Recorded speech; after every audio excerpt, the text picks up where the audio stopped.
सबको जय मसीह की। मैं जसपाल एक बार फिर से परमेश्वर का वचन लेकर आप लोगों के सामने उपस्थित हूँ। आज का मेरा टॉपिक है हम परमेश्वर की संतान हैं। तो आप लोग मेरे साथ निकाल सकते हो यूहन्ना की किताब अध्याय 1:12 में प्रभु का वचन कहता है परंतु जितनों ने उसे ग्रहण किया उसने उन्हें परमेश्वर की संतान होने का अधिकार दिया, अर्थात उन्होंने जो उसके नाम पर विश्वास करते हैं। तो यहाँ पर एक चीज़ बात है कि हर कोई जो है परमेश्वर की संतान नहीं है। केवल यीशु के सच्चे विश्वासियों को परमेश्वर की संतान कहा जाता है। जो यीशु मसीह के बलिदान के ऊपर विश्वास करते हैं वही लोग हैं जो परमेश्वर की संतान है। कुछ लोग ये जो मैं आज डिवोशन कर रहा हूँ, जो पास्टर काल के नोट्स में से मैं क्लास पढ़ा रहा था, तो मुझे ये अच्छा लगा और मैं वही आप लोगों के साथ शेयर कर रहा हूँ। तो कुछ लोग कहते हैं कि परमेश्वर ने और भी बहुत सारी चीज़ों का बनाया है, वो सारे सब लोगों का पिता है। तो खैर हम ये भी सोच सकते हैं कि परमेश्वर ने सांपों को, चूहों को, गिद्धड़ों को, चमगादड़ों को सबको बनाया है, पर वह उनका सबका पिता नहीं है। वह सृष्टि बनाने के द्वारा पिता नहीं बनता। सृष्टि बनाने से पिता नहीं बनता, नए जन्म से पिता बनता है। जैसे धरती पर हमें सब कुछ पता है कि जब एक बच्चा अपनी माँ के पेट से जन्म लेता है तो हम उसको कहते हैं कि ये उसके माता पिता है।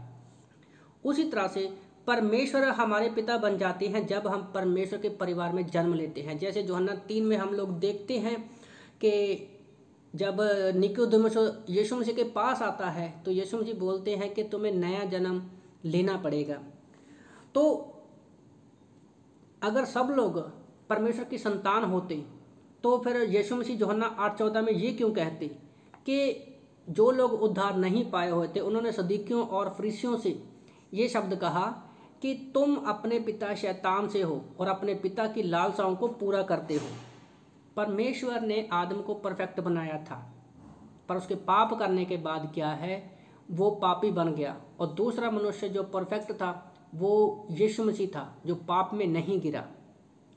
तो जो भी यीशु मसीह पर विश्वास नहीं करता वो परमेश्वर की संतान नहीं है और उन पर दंड की आज्ञा मिलेगी। तो मत्ती की किताब अध्याय 6:9 में जब हम प्रार्थना करते हैं, हे हमारे स्वर्गीय पिता, तेरा नाम पवित्र माना जाए। तो जब हम एक पिता से मांगते हैं तो कई बार जब लोग प्रार्थना करते हैं तो बड़े डर के साथ वो प्रार्थना करते हैं। उनको लगता है कि हमें डर डर के मांगने की ज़रूरत है। पर यहाँ पर मैं आप लोगों को बताना चाहता हूँ कि एक जैसे छोटा बच्चा जो रहता है अपने पिता की गोद में बैठता है, उसके गले में बाहें डाल के बड़े प्यार से, बड़ी नम्रता से कहता है कि पापा मुझे ये चीज़ चाहिए। उसी तरह से हम परमेश्वर की भी संतान हैं। परमेश्वर चाहता है कि हम उसकी व्यक्ति, जब भी हम प्रार्थना करते हैं परमेश्वर चाहता है कि हम उसकी व्यक्तिगत उपस्थिति को महसूस करें। जैसे अगर आप माँ बाप हो तो कैसे एक छोटा बच्चा आपसे मांगता है, तो आप उस चीज़ से भी देख सकते हैं। तो वही चीज़ मैं बताना चाहता हूँ कि हम परमेश्वर की संतान हैं। तो हमें जब भी परमेश्वर से प्रार्थना करते हैं, मांगते समय हमें याद रखना है कि हम परमेश्वर की संतान हैं। परमेश्वर ने हमें सब कुछ दिया है और परमेश्वर चाहता है कि हम उनसे व्यक्तिगत उपस्थिति जानकर परमेश्वर से सब कुछ मांगें। क्योंकि गलातियों की किताब अध्याय 4:6-7 में भी लिखा है, क्योंकि परमेश्वर ने अपने पुत्र का आत्मा हमारे हृदय में, जो हे अब्बा आरामी भाषा में उसका मतलब होता है पिता, पिता पुकारने के लिए भेजा। क्या ये परमेश्वर के साथ घनिष्ठ वार्ता का विशेषाधिकार नहीं है कि आप दास नहीं लेकिन आप संतान हैं? तो यहाँ पर गलातियों 4:6-7 में हमें परमेश्वर ने अधिकार दिया है हमें पिता कहने का। तो हम परमेश्वर के दास नहीं, हम परमेश्वर की संतान हैं। तो हमें पता है कि हम उसकी संतान हैं तो उसके वारिस भी हैं। तो जब भी आप पिता के पास आओ, चाहे आपने कोई गलती किया हो, चाहे कुछ मांगना हो, आप कह सकते हैं कि यीशु मसीह हमारा पिता है। आप उसके पास सीधे मांग सकते हो और परमेश्वर आपको देगा।